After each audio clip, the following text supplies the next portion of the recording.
তো গাইস, সব জল্পনা কল্পনা কাটিয়ে কাকে নেওয়া হয়েছে প্রিন্স সিনেমার মূল অ্যান্টাগনিস্ট অর্থাৎ ভিলেন। কেন ভিলেনের নাম শুনলে আপনি হতে পারেন হতাশ, তা তো জানাবো। সাথে আরো জানাবো ভারানাসির পর মহেশবাবু কোন বড় স্টার ডিরেক্টরের সাথে কাজ করবেন। অন্যদিকে টক্সিক কোন লেভেলের সিনেমা হতে চলেছে সেটাও এক্সপ্লেন করব। সাথে আপনি জানলে অবাক হবেন যে ধুরন্ধর প্রথমে সিনেমা হিসেবে কল্পনা করা হয়নি, প্রথমে এটাকে সিরিজ আকারে কল্পনা করা হয়েছিল, আর এই ব্যাপারটা নিয়ে কথা বলবো।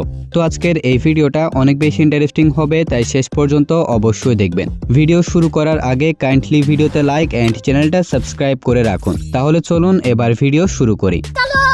প্রথমে আসি মহেশ বাবুর কাছে। তেলুগুর প্রিন্স মহেশ বাবু আপাতত ব্যস্ত রয়েছেন এস রাজামৌলি পরিচালিত ভারানাসি সিনেমার শুটিং কাজে। জানা গিয়েছে সেই সিনেমার শুটিং প্রায় 50% শেষ হয়ে গিয়েছে। এই সিনেমার কাজ শেষ করার পর মহেশ বাবু আর দেরি না করে তার পরবর্তী প্রজেক্টে হাত দিতে চান। তবে বর্তমান রিপোর্ট অনুযায়ী জানতে পারলাম মহেশ বাবুর পরবর্তী সিনেমা হতে চলেছে অ্যানিমেল খ্যাত পরিচালক সন্দীপ রেড্ডি ভাঙ্গার সাথে। সিনেমাটায় মহেশ বাবুর বিপরীতে দেখা যাওয়ার সম্ভাবনা রয়েছে রাশি খান্নাকে। তাছাড়া সিনেমাটার সম্ভাব্য টাইটেল হতে পারে ডেভিল। যদি এই সিনেমা হয় তাহলে মহেশ বাবুকে তার চিরচেনা ক্যারেক্টার থেকে বের হয়ে এসে এক ভিন্ন গ্রেশেড ক্যারেক্টারে প্রেজেন্ট হতে দেখা যাবে এই সিনেমায়। দেখা যাক শেষ পর্যন্ত কি হয়। এখন আসি ধুরন্ধর সিনেমার কাছে। বলিউডের রিসেন্ট ব্লকবাস্টার সিনেমা ধুরন্ধর আসলে শুরুতে বড় পর্দার জন্য বানানোর প্ল্যান ছিল না। একদম শুরুর দিকে প্ল্যান ছিল এটা নিয়ে 9 এপিসোডের ওয়েব সিরিজ বানানো হবে। প্রতি এপিসোড 45 মিনিট নেটফ্লিক্সের জন্য প্রিমিয়ার থ্রিলার হিসেবে ডিজাইন করা হবে। ট্রেন্ড মহলে শোনা যায় থিয়েটিক্যাল রিস্ক নেওয়া নিয়ে কিছুটা দ্বিধা ছিল, বিশেষ করে বড় বাজেট আর রিসেন্ট বক্স অফিস হিসাব কষে। তাই প্রজেক্টটাকে প্রথমে স্ট্রিমিং ফরম্যাটেই এগোনোর পরিকল্পনা ছিল, কিন্তু পরে এই ব্যাপারটা নিয়ে বড় রিস্ক এবং ডিসিশন আসে। বলা হয় রণবীর সিং নিজেই জোর করে এটাকে সিনেমা হিসেবে বানানোর জন্য, যার ফলে ফরম্যাট বদলায়। সিরিজের ব্লুপ্রিন্ট থেকেই তৈরি করা হয় থিয়েটিক্যাল কাট। এমনকি চ্যাপ্টার 1 ও চ্যাপ্টার 2 স্ট্রাকচারও নাকি সেই ওয়েব সিরিজের প্ল্যানেরই অংশ। আর রিলিজের পরের গল্প তো সবারই জানা। ভারতীয় সিনেমা ইন্ডাস্ট্রির ইতিহাসে ধুরন্ধর এক অনন্য রেকর্ড সৃষ্টি করেছে। এখন ধুরন্ধর 2 আসবে আরও বড় স্কেলে, আরও বড় সিনেমাটিক অ্যাপ্রোচে। শোনা যাচ্ছে সিনেমাটার ফ্ল্যাশব্যাকে অক্ষয় খান্না থাকতে পারেন। সাথে এই সিনেমার মধ্যে ইয়ামিনী গৌতম, ভিকি কৌশল ও ইমরান হাশমিকে এক্সটেন্ডেড ক্যামিওতে প্রেজেন্ট করা হবে। সবকিছু মিলিয়ে ধুরন্ধর 2 এটা হতে চলেছে আরও একটা বড় ইতিহাস। এখন আসি টক্সিক সিনেমার কাছে। রকিং স্টার ইয়াশ অভিনীত টক্সিক নিয়ে যে সিনেমাসির সামনে এসেছে সেটা শুনলে বোঝা যাচ্ছে এটা কোনো সাধারণ গ্যাংস্টার ড্রামা না। সিনেমাটার গল্পের পটভূমি গোয়া। সময়টা 1940-এর দশক থেকে 1970 পর্যন্ত। ওই সময়ে ঔপনিবেশিক শাসনের প্রভাব ধীরে ধীরে কমেছে, আর সেই সুযোগে মাথা তুলে দাঁড়াচ্ছে চোরাচালান, ক্রাইম সিন্ডিকেট আর আন্ডারওয়ার্ল্ডের নতুন শক্তি।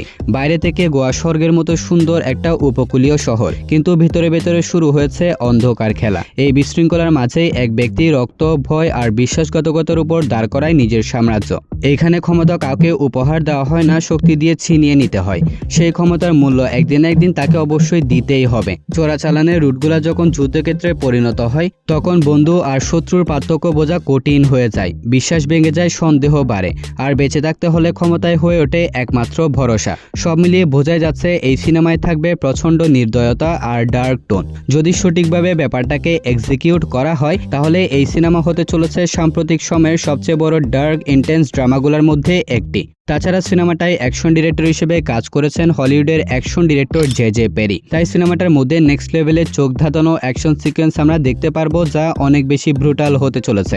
যদি সবকিছু ঠিকঠাক থাকে তাহলে টক্সিক হতে চলেছে কেজিএফ এর থেকেও বড় গ্যাংস্টার ড্রামা সিনেমা।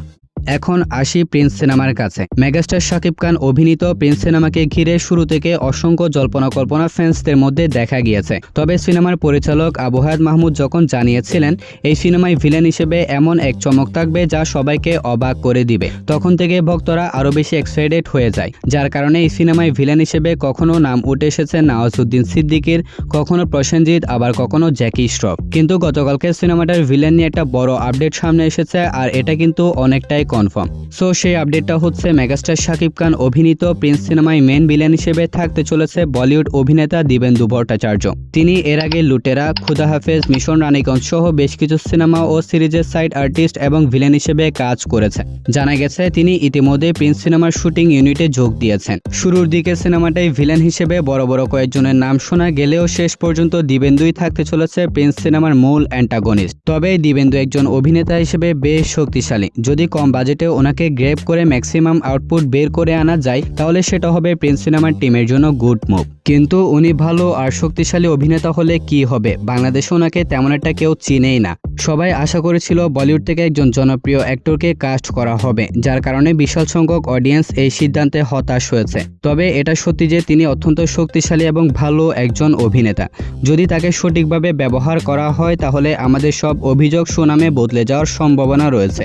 এখন দেখার বিষয় হচ্ছে পরিচালক শুভেন্দুর মধ্যে যে অভিনয় সত্তাটা রয়েছে সেটাকে কতটুকু পারফেক্টভাবে ভয়ঙ্করভাবে এই সিনেমায় শাকিব খানের বিপরীতে প্রেজেন্ট করে। সো এই ভিডিওটা ছিল এতটুকু পর্যন্তই। ভালো লাগলে ভিডিওতে লাইক অ্যান্ড চ্যানেলটা সাবস্ক্রাইব করে রাখবেন। তাহলে দেখা হচ্ছে পরবর্তী আরও একটি ভিডিওতে। ততক্ষণ ভালো থাকবেন, সুস্থ থাকবেন, টেক কেয়ার, আল্লাহ হাফিজ।